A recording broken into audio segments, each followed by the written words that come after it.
तो अब आपको लाइव तस्वीरें दिखाते हैं। योगी आदित्यनाथ क्या कुछ कह रहे हैं, सुनाते हैं आपको।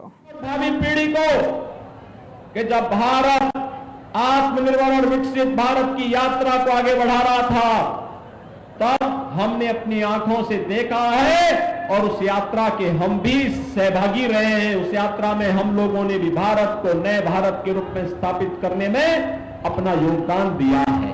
हम सब कह सकते हैं। आज आप देख रहे होंगे दुनिया के अंदर कोई भारतीय जाता है, उसका सम्मान होता है। भारत का दुनिया के अंदर सम्मान है, सीमाएं सुरक्षित है, आतंकवाद और नक्सलवाद का सफाया हुआ है। और अब तो पटाखा भी जोर से फटेगा तो पाकिस्तान पहले सफाई देता है, कहता है मेरा हाथ नहीं है। पहले सोचो, एक कांग्रेस और समाजवादी पार्टी की सरकार थी, आतंकी वारदात होती थी, सुबह उठते ही एक नए घोटाले से समाचार पत्रों में एक नया घोटाला हमें देखने को मिलता था और सायकाल होते होते आतंकी वारदात की खबर आ जाती थी। बहनों और भाइयों, जब हम लोग उस समय सांसद के रूप में संसद में इन मुद्दों को उठाते थे तो सरकार की ओर से क्या जवाब आता था? एक कांग्रेस और समाजवादी पार्टी की सरकार थी, ये लोग कहते थे कि आतंकवादी तो सीमा पार के हैं। हम कहते थे कि भाई सीमा पार के तो निपटो उनसे।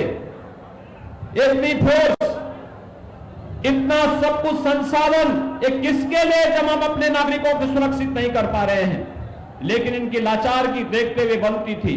और आज आतंकवाद और नक्सलवाद को तो समाप्त किया ही है। मोदी जी के नेतृत्व में आज पटाखा भी फट जाए ना तो ये पाकिस्तान सबसे पहले सफाई देते हुए कहता कि साहब मेरा हाथ नहीं है, क्योंकि पाकिस्तान को मालूम है कि नया हिंदुस्तान है, ये उसे मालूम है नया भारत है, छेड़ेगा नहीं। लेकिन अगर कोई छेड़ेगा तो उसको छोड़ेगा भी नहीं। और इसीलिए वह अब भारत को छेड़ने में, भारत के अंदर किसी भी प्रकार की गतिविधि को आगे बढ़ाने में भयभीत होता है। उसको मालूम है जैसे उसने किया, भारत के बहादुर जवान एयर स्ट्राइक और सर्जिकल स्ट्राइक के लिए हमेशा तैयार।